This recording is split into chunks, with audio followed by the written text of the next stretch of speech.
Mediocrity. That's what I'm looking for. We barely just wake up and do stuff. Okay, here we go. I think we are on. Everybody, are we on? I think we're on. Hello, everybody. Welcome.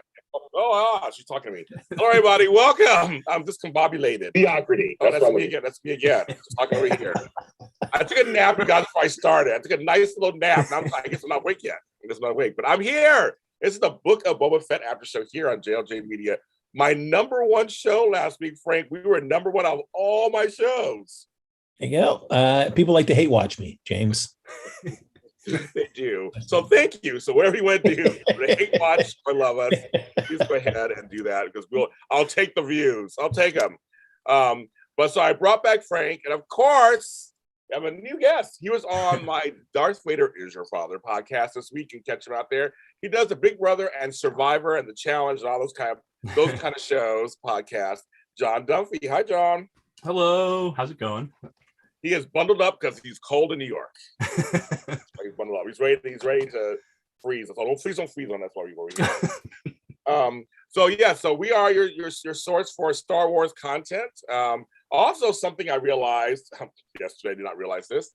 The Mandalorian Season 2 Aftershow here on GLJ Media was not on Apple Podcasts. I thought it was. I don't know what happened.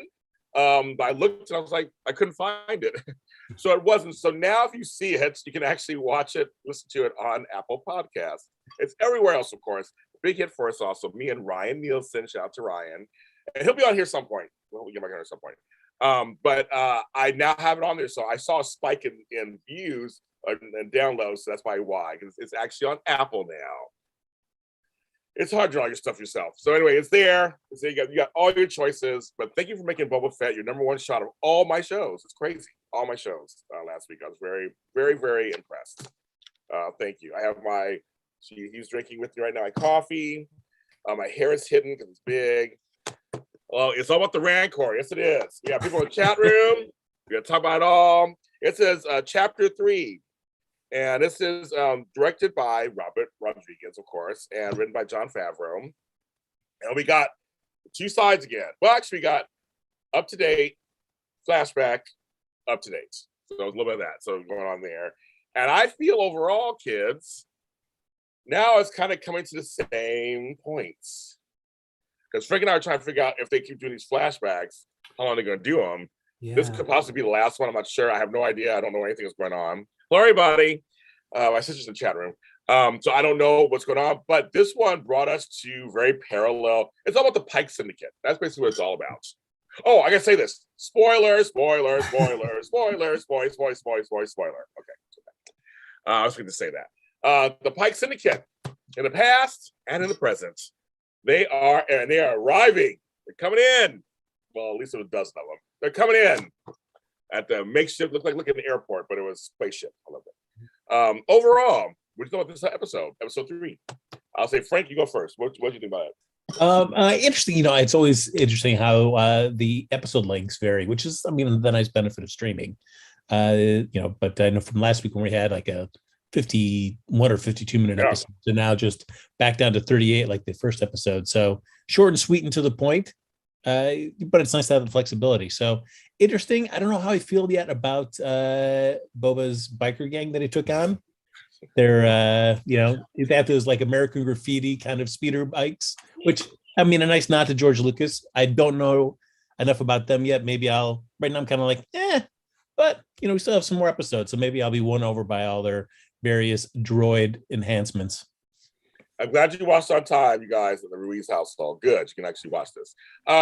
Frank, as an older person of the group, I noticed the American Graffiti car types, either spaceship cars. I know what's going on. Okay, I know what's going on. Very cute. And John, what did you think overall of the episode? Overall, I really enjoyed the episode, and I've liked sort of the how we've gotten to this point, like with kind of a slower start getting to know Boba, and then it really picked up in episode 2 or chapter 2, and then we get to chapter 3. I overall really, really enjoyed the episode. But I think the one thing that kind of the same thing that Frank said was that it just when we saw that biker gang, the way they were described, I was expecting something terrifying. And it was just these these kind of like kids with really colorful bikes. You know, like they were cool, but like, I don't know, just not what I was expecting. Yes, the ragtag group of people. I always say ragtag. So I just thought, well, he's collecting his family. Now, like she said, like Fennec said later, now you're the head of a family. Yeah. So I just figured these, so they're all kind of shady because they had attitude. Well, we'll get to all that. We'll get to that thing. I'm going to jump in there. You know, I liked overall. I thought it was cool, very overall. And the storytelling is very fast. I like it. It's just boom, boom, boom, boom. We're not sitting on nothing, not taking forever.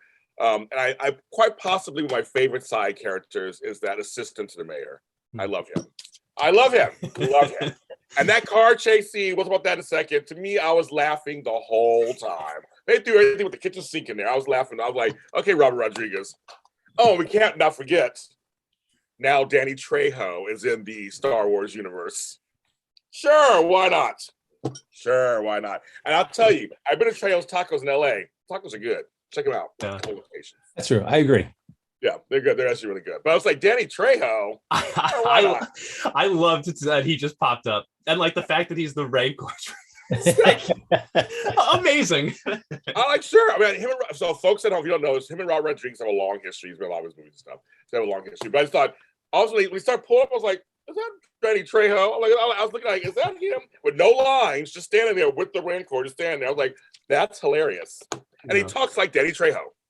But he didn't change it to sound like, you know, a Star Warsy in person. He talks like Danny Trejo. Okay. So first, we start with the flashback. That was very sad. I actually found myself, it was very sad.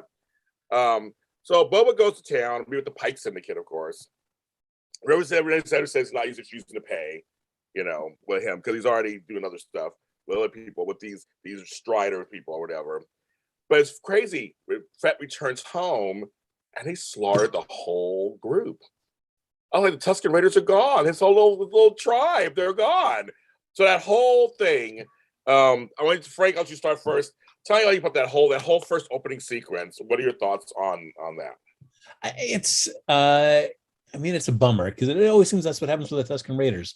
They end up just being dead bodies that are just going to end up getting burned in some pile. It's like after we did such a great thing last episode with a nice exploration of their culture, to just be like, well, you know, now they're bumped off. It also felt like maybe it was just Boba trying to elevate them, but he really talked like, hey, you know, these guys are formidable, so you don't want to screw with them. That's why you're paying tribute if you want to pass through here again. Right. But no, they were all just taken out by the Rebel gang. So yeah, it was a bummer. I was hoping to see more exploration of his relationship with the Tuskens. So me too. John, tell me what you think. It was tough, but I actually in a way think I kind of saw something like this coming, because the way that like they were setting up these flashbacks and how he was accepted into this tribe, like it almost felt to me in a way like, does Boba feel like he's found a new home, a new family, you know, like, and it like, what's going to be the thing that now gets him going? All right, I'm going to go get my armor and I'm going to be a badass now, you know, like, because when he gets out of that Sarlacc pit, you're like, everybody that he is, you know, the Empire's gone, you know, he's got, where do you go from here?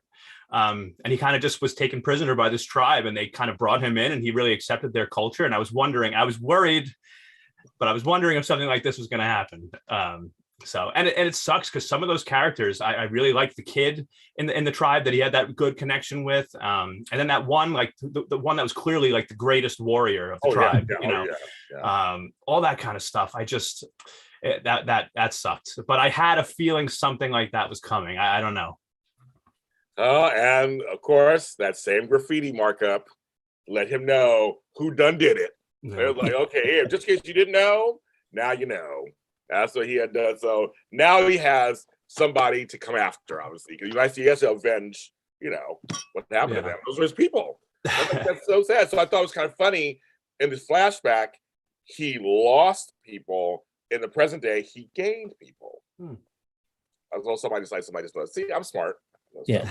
I mean, I guess like the big thing too is this season is like, why is Boba so set on like wanting to take over for Jabba and be on Tatooine. I mean, even the Hutt twins are like, get out of here. What are you?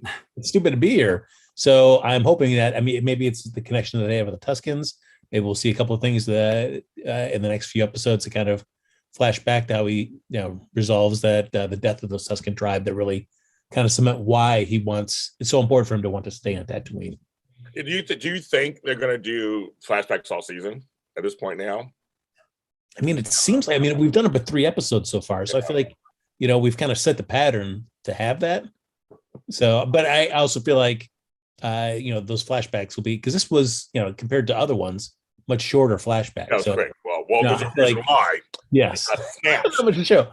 So, I feel like the flashbacks, if they do show up in other episodes, can be, as small as necessary to, even if it's just overall, we're covering a small aspect of time. Those flashbacks could be just short little pieces that we could stagger in each episode. That's true. I feel like this one was good. I thought this was good because we're just saying. So I'm assuming the Pike Syndicate is our villains of the season. That seems like that's what, or at least this part of the season. Like they're setting it up to seem like those are the ones we're looking at. They look at it. We saw the ending episode, any scene except for war. We'll be ready. The whole thing. So I feel like that's what they're setting us up. So from the past and the present, Boba has a thing. But remember, Boba has been trying to be this Mr. Gandhi, kinder, gentler ruler, and not using killing and force a lot. You didn't have to. This would be very interesting for him, isn't it? I don't know. He's an ex-bounty hunter. Come on, folks. Yeah. Well, I don't know. I feel like that's the thing too. And I don't know, John, where it's just like, as a bounty hunter, Boba Fett was feared throughout the galaxy, but that doesn't necessarily translate to wanting to be a major crime lord, that like cachet that he has. But in one sense, I don't know, John, if you escaped out of a Sarlacc pit, I think you'd be pretty damn awesome. And I'd be like, all right, man, this guy got out of a Sarlacc pit. Not many people do that. And I'd be down to listen to what you have to say, but not too many people seem to want to give Boba the respect or time of day. Yeah, it's interesting. You got that, he said the line, right? I want to rule with respect, not fear. And then one of the first things we hear in this episode, this chapter is, no one respects you. Yeah, that was. Let's put that next. That's what we're talking about. That next. That's funny. That was so funny to me. No one respects you. Like, here's all the streets. It's just the streets. The streets don't respect you. It was like, oopsie. I'm like, they don't respect you. And they're kind of looking like, okay, whatever. Because what they explained was, it goes to the beginning. The beginning that they actually explain. They say, there's one thing they say, very interesting, that Tatooine was underwater at one point. I'm like, okay, I remember that, but that might my head's in there. But so there's a briefing. They always had a little humor and stuff in there, of course. So it's split to 3 families. Mm-hmm. And so it's the Transdoxians, the Aqualish, and the Claytonians, or whatever you call them. I'm butchering all of them. But there are like 3 families, and it's coming in there. Then this watermonger comes in, who's kind of funny. And that leads us to the ragtag, people over there. But he says, he's really shy down shady. He's like, no one respects you out there. I don't respect you. No one respects you. And then he was like, so your thing is water? I was like, that's some kind of timely commentary. Right. I caught that. And he's overcharging water and all that stuff, and the poor part of town. I was like, all this. I was like, It's a gang, and like you said, I have to agree. I thought it was something really meaner and grittier. I'm like, they're just some kids that they go to a punk show. I don't know. I guess they're cyborgs and so some are cyborgs, whatever. We don't learn their names. Don't know who the fuck they are. Chick's kind of cool. She's got some cool burgundy hair, but they're all just sassy and smart mouthed. But kind of in the humor part of this, he brings them in. So they can't find work. Again, another commentary thing. Can't find work, so he said, you'll work for me. And they kind of just go, okay. So, how do we feel about them? You said a little bit about that, but do you think they'll actually be loyal, or will there be some disloyalment happening later? Like, kind of, what are you thinking so far? We don't know much about them, but what are your thoughts so far about them? John, you go first. I think overall I like them, and I think that they could really start to help Boba get some of that respect that he wants. I think they're really going to do a lot for him going forward in the show. I just the introduction to them was just weird. The bikes seemed out of place to me. I don't know, but I think that they could be good characters going forward. I kind of liked some of the interaction. The guy with the eye in particular, when he was kind of warning them like the pikes are here and all that. I kind of like that interaction. I think that they could be good characters. Which is kind of a weird introduction for me. Yes. Frank, what do you think? Just other thoughts you had about that? Yeah, it is for them to say like, oh, there's no jobs here, so how can we have any money?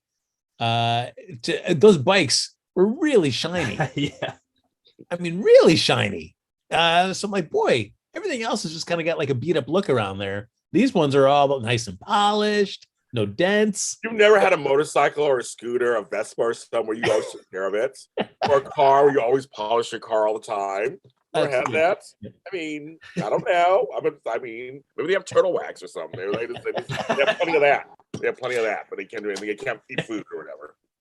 I will say though, it seems that people that have like that direct one-on-one with Boba, whether it be the Gamorrean guards or this gang here, in a small in a microcosm, he's able to kind of get that kind of loyalty to him. Because I mean, when the bounty hunter attacks, they all jump in to defend him. It's not like they could have just like, well, he's dead. We're gonna just take off and go back to our stuff. But I will ask both of you: are either of you surprised, given how they broke down what happened after Jabba died, that Bib Fortuna was not a great successor to Jabba? I was not surprised. Where's my bell? Yeah, not surprised at all. I started chuckling. I said that actually makes me laugh, and I thought it was cute. John, what you think? Well, I think it makes a lot of sense to me why we're in this like situation that we're in now with all these people trying to claim this territory, because it's clear that if you went from Jabba to Bib and then you had Boba just take Bib out, okay, at least there's a clear line of succession. But this has clearly been up for grabs for a while here. People have been trying, it's so it's clear the streets seem to be a mess, right? Like nobody respects Boba. It's kind of a mess, and I think that speaks to how there hasn't really been any clear leadership since Jabba. Really, even if Bib held the title, it's been a mess for a long time. Yeah, I think so. But I will give a shout out to Stephen Root. Great, loved him. Yes, Jimmy James himself, he was fantastic. Yeah, I agree, and he's been around for a long time. He's been in so much stuff. I mean, he's great. I mean, they give it. See, folks, I'm telling you right now, Robert Rodriguez is your executive producer, Jon Favreau. I will come on any episode. You can put me in a costume, give me an ugly face, whatever. I have no lines. I just want to be in the Star Wars universe. Just give me a name and put me in your show. Yes. Do you want to be one of the cool teen droid and gang members? Frank, those years are done. I mean, I seen anything at this point. Those years are way over. But I'll play a Rancor trainer too or something. Like it'd be me and Danny Trejo can do it together. I'll take no lines. It's fine. I'll play one of the Hutts. I don't care. I'll do whatever you want. But it's okay. So. Homeboy's having the flashbacks. He's in his back tank, just chilling like a villain. And all of a sudden, we hear a thing. And all of a sudden, water's everywhere. And he's half naked. And a Wookiee, he's back. And basically, we got confirmation who he is. For those of you who know from comic books and other things, Chrysanthemum is who he is, obviously. And he tries to take out Boba. What do you guys think about that whole sequence? I mean, it was cool. I mean, I guess you're not going to spend all that money on that great outfit and only use it for like one episode like last week. You got to bring it back. You got to have him do something. I wouldn't be surprised if we see him again. Oh, really? Oh, okay. But didn't they just let him go? Everybody said, I hope he stays for the rest of the season. John, what did you think? That is one scary Wookiee. I mean, that thing too, when he closes his fist and oh my God, those punches he was throwing. I totally agree with Frank. I hope we see him again. It was like when Boba freed him, I almost expected or hoped that he would be like, "I'll stay and work for you." Like now we got a Wookiee. But the way he just kind of ran off into the desert, I was like, this better not be it, because this was such a cool character. Everybody said this Wookiee should stay. I thought he was going to stay too. Actually, I was going to say, I'll just collecting his family. I thought he was Everybody else stayed. I mean, the two of the Moran stayed. Everybody's staying, but he left. He ran for his life. But he was shocked. He was like, "Really? Let me go?" I mean, but I will say, as cool as he is, he lost a little credit for me for the way that he kind of ran off screen at the end. Like, leave with a little swagger still, man. You're awesome. It's like walk out like this. See you later. Yeah. Just walk down the desert. That desert's a lot of desert.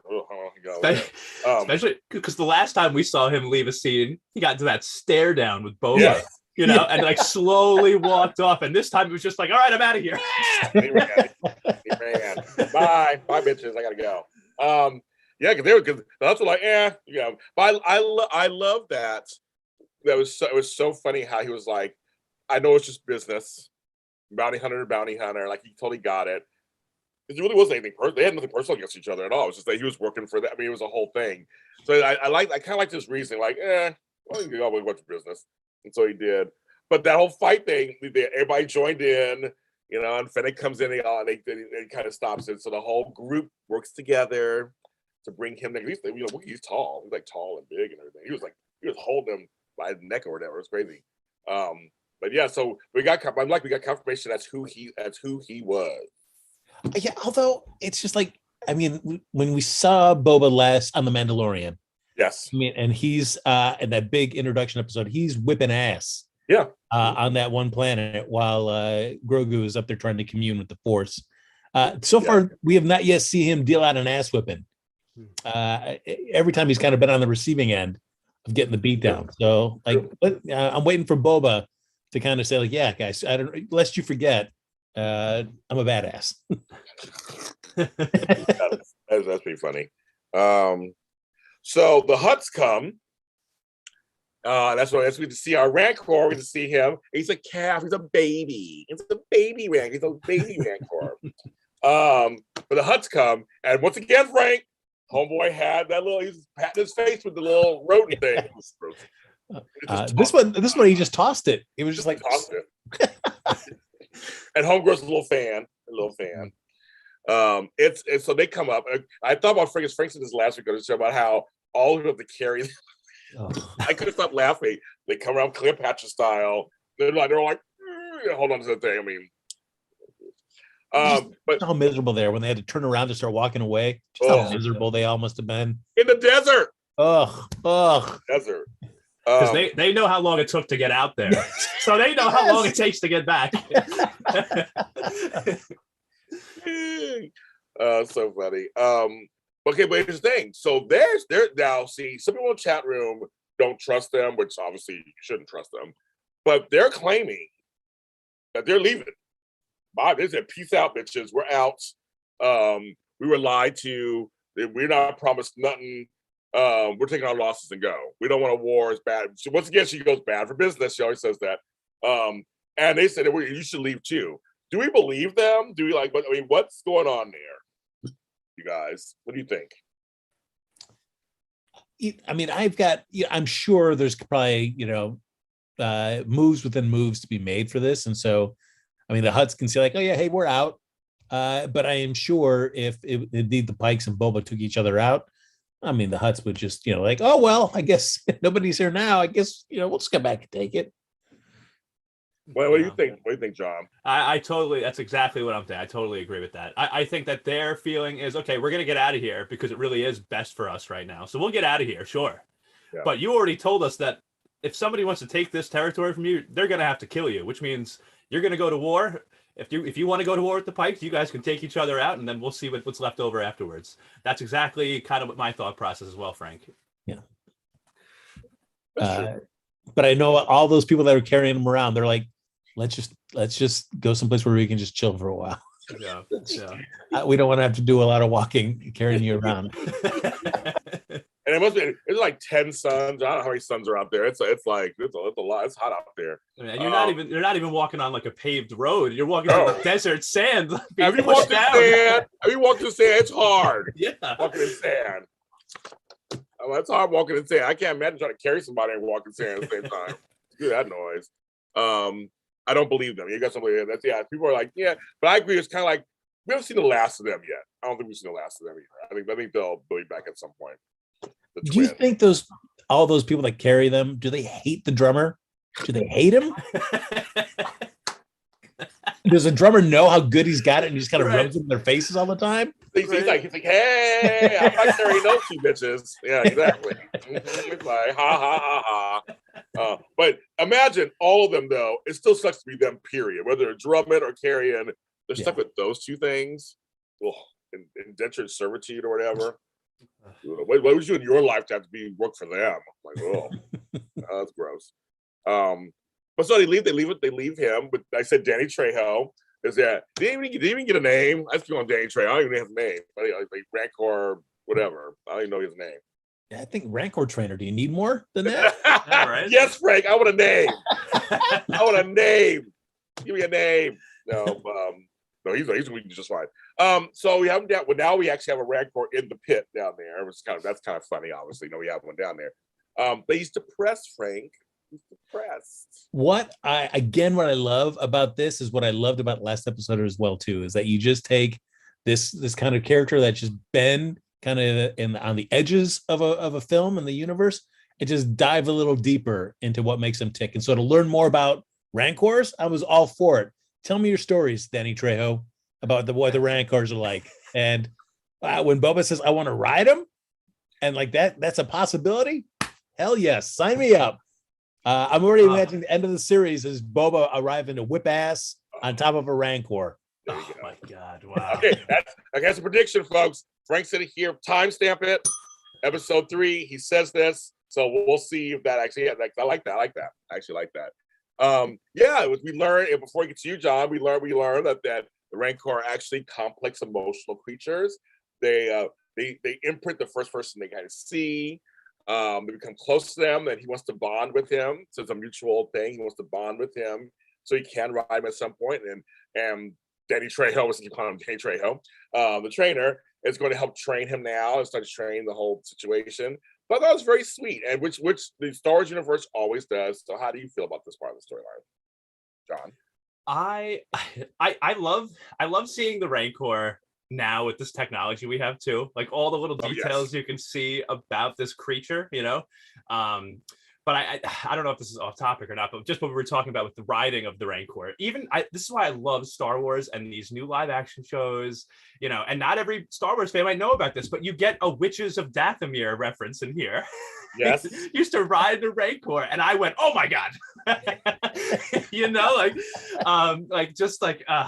But just that, and even just all this with the pikes. Like, I think this might be the first time in live action we've seen a pike without a mask on. Like, I know that we've seen them without a mask in the live action, in the animated series.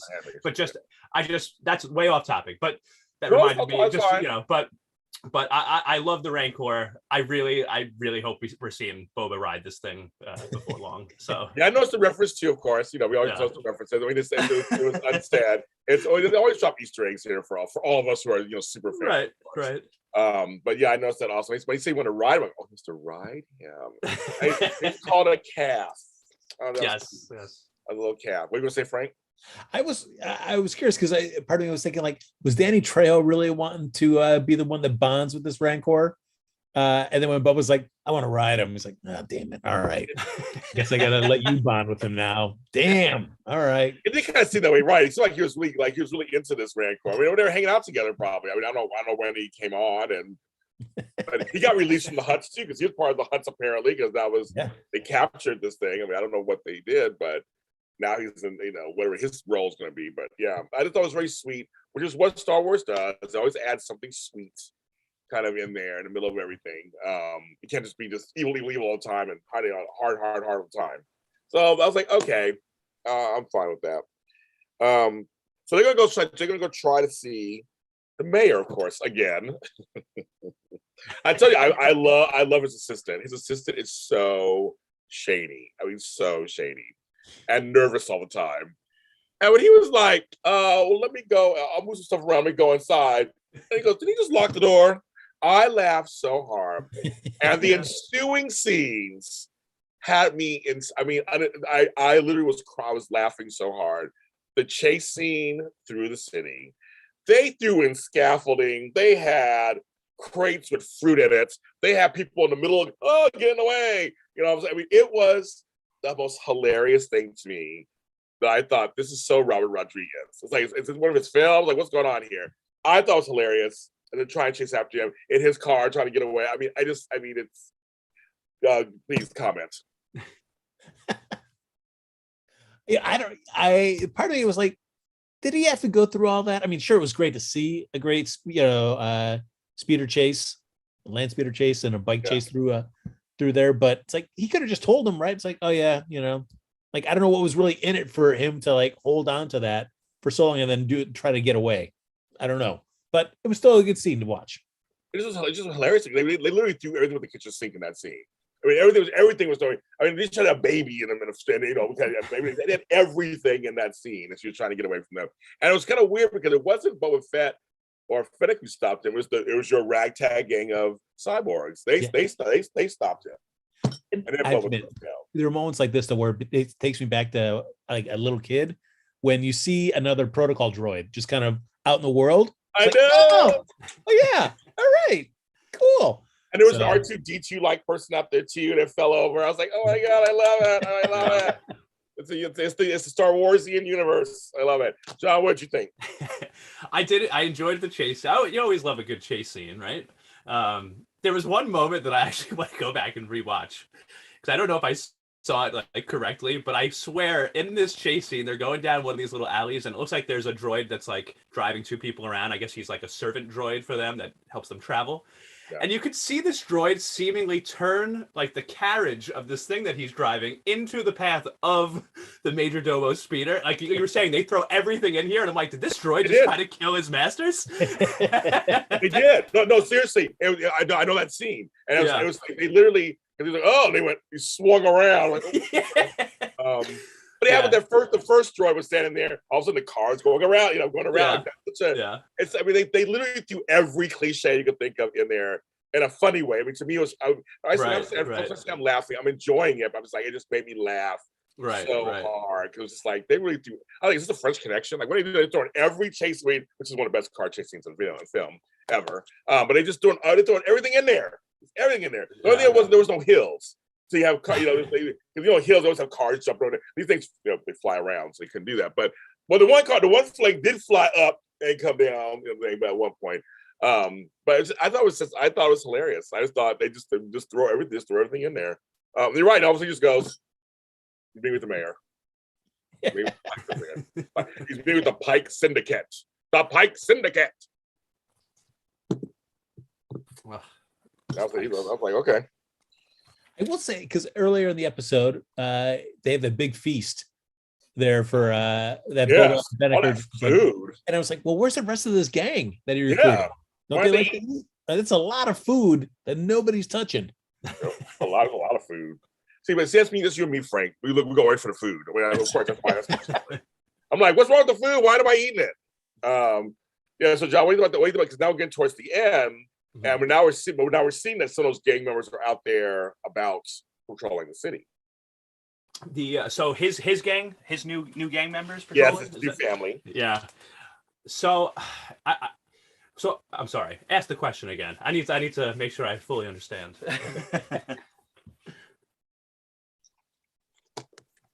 Can you repeat the question, please? Oh, the word is Boba. I was like, can you repeat the question? If you're using this sentence, Boba Fett. They were out there looking up. We found out they were out there looking about, kind of working and seeing that they call this the Starliner. That's what they call it. I think it's a beautiful spaceship, like Starliner. It's like an airport or whatever coming in. And they're reporting on the Pike stuff. So I mean, they're out doing his work. They're doing his work out there. So now we know the Pike are coming. So what are your feelings about that? The Pikes are very scary to me. Just in general. Like I'm very curious to see like when Fennec says, the Pikes are going to war. Like what does that really mean? Like we've seen so much of the Pikes in animation. I'm really excited to dive. Just like we dove, so much deeper into the Tusken Raiders, I'm so excited that we're seeing a deep dive into the Pikes now, and kind of like how they all kind of work. And I'm excited. I'm just excited to see it all come together now. I really am. I wonder if it's going to be this towards the end of the season thing, where it's like it's gonna lead us to that, a big fight, or will we see it sooner? I wonder, because we're only episode 3. It's like what 8 or 10 episodes like that. So I just wonder how that's gonna. I just wonder how soon, because they keep building it up, and I'm just curious how soon that's gonna happen. If they're, and Boba has to fight actually, because like Frank said, we haven't seen him really fight. Right. Haven't seen him done that. Right. And he's got to learn to ride that Rancor, guys. That's the most important thing. Everything else is secondary right now. Get me on that Rancor. We want a Rancor of a spinoff. Yeah. Sorry. No, I have a couple questions for you guys that I'm just curious about.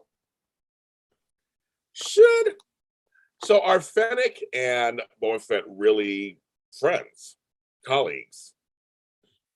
Are they? Should we trust her? Because we know her whole history, and they kind of came along together in Mandalorian. She's very business. It's all about business. Where he's trying to do stuff. So should we trust her? Frank, what do you think? I think for now, I haven't seen any reason for me not to trust that Fennec's there, and they really haven't kind of really shown her kind of trying to plot any other ulterior motives. It seems like she's just there to back Boba up. So which I hope not. I'd like to see the two of them as a duo. So I'm hoping that they're not thinking of some kind of reversal. I hope so too. John, what do you think? I do trust her. I do think that the beginning of their relationship may have been almost sort of out of necessity. I think they need each other. They need each other, and we'll see what happens maybe when they don't need each other. But I do trust Fennec. I definitely do. I don't think. How do I? Jeez. Do you want to say it on camera? I don't think it'll ever happen. I think it'll always be good. I'm like, play that tape, episode 3. I almost did it. I almost did it. I don't think we'll ever see that. I almost said it, but I'll never say never. Yeah, we never say. We make statements all the time on our show, me and Frank all the time. And we're wrong sometimes, whatever. But I just want to warn you before you make a statement. You're going to commit to it on camera. Hayward Wong says, no, I don't trust her. My sister says, I don't trust her too much because how did the Wookiee get to him? Where was his protection? No, it's true. He made it really far into that palace and all the way up into his bacta tank without anybody noticing him, and that's that is suspect. Like, what were they all doing? Are they all sleeping? What was going on? Were they eating? What was going on? Yeah. And she was really late to the party too. Yes. She came. She was the last one to show up. Just like, okay, here I go. That's it. No, that's it. I'm like, okay, girl. She's the only one that didn't take a beating there. She went in right at the last minute and said, "Watch out!" Hit the button, and the floor opened up. Everybody else got one of the biker gang guys, right? Or was it one of the girl? The girl, yeah, they got flown across. Because you hear Boba say, "Oh, bring them to my bacta tank." So these people were in rough shape, and here comes Fennec without a scratch on her. Not me. I would tell them you all do all this hard work, and I'll just come in and save the day. It's certainly possible. Yeah, I don't know. That's what I saw. Go ahead, Frank. Because it isn't. I know that. Fennec, certainly is not shy about sharing what she thinks is going on or what should be done. But definitely Boba and his wanting to operate from a sense of a place of respect. I don't necessarily know that kind of jibes well with what Fennec thinks should be done. So, maybe that might be a source of friction later down the road. But that's for now. Shadow was like, she was late. Someone's coming right. They come at the right time. Everybody's on time all the time. No. She was put on makeup or something. She was put on doing her hair. I don't know what's going on. She's a deep sleeper, She's a deep sleeper. She couldn't hear anything. What was going on? She's like, oh, there's something happening. Let me go over there and save the day. So yes, that's very funny. But I've been seeing that a lot. I want to ask you guys. I saw that a lot today, and I was like, I never distrusted her myself, but I kept seeing that online. I go, let me ask the fellas what they think about that. It was just a weird. It came up. So that was your episode 3, chapter 3 of Boba Fett.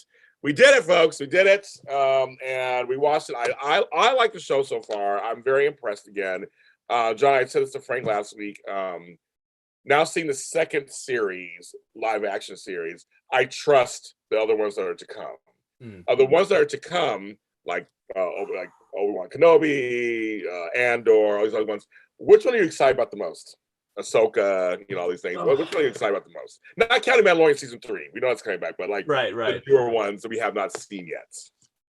I think it's hard for me to choose at the moment between Ahsoka or Obi-Wan Kenobi, because I'm really excited about the about seeing Obi-Wan and Anakin in that series. Yes. I'm really excited about the possibilities where we have Ahsoka possibly searching for Grand Admiral Thrawn and him stepping in and being a major villain. Like, there's just those two, I think, for me are at the top, and it's hard for me to choose one over the other. I'm excited. I'm so excited for all of these series, but those two, they would be my top two for sure.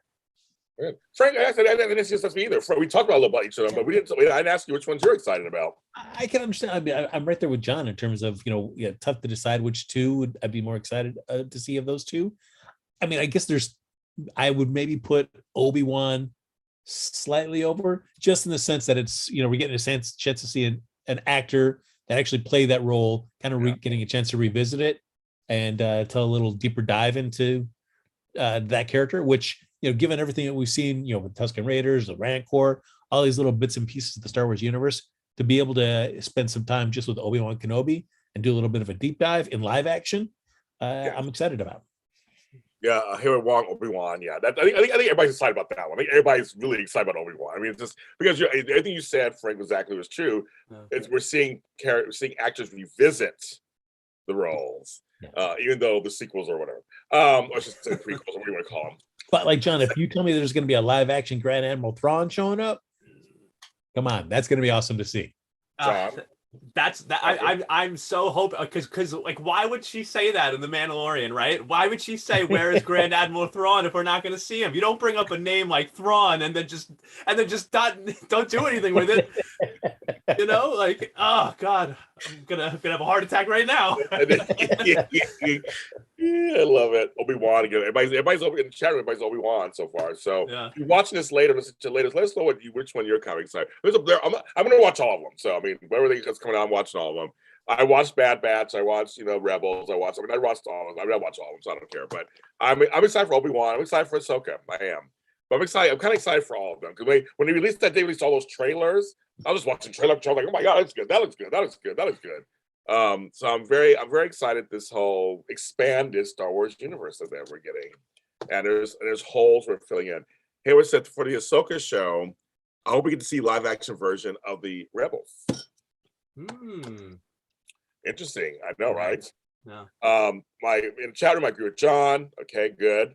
So yes. So somebody agrees with you. Trust me, when someone agrees with you in the chat room, we get excited. It isn't very often. Frank and I know, not very often at all. But yes, but there's a whole world out there. I like Marvel and stuff, but I love me some Star Wars. So as a child from the original Star Wars trilogy, a child from the 70s, I never thought 100,000 years that I would see this on my screens. All this Star Wars goodness. I had no idea. I mean, Frank, you're old. You think everything was going to happen to you? Well, I mean, I know they're finally getting to the place where they cover the stuff that I am more interested about, and I know that they've been talking about doing one of the next series being a showcase of all the droids that are chefs and what they do when nobody wants to eat their food, and do they put them in leftover the Tupperware? What's the Star Wars Tupperware system like?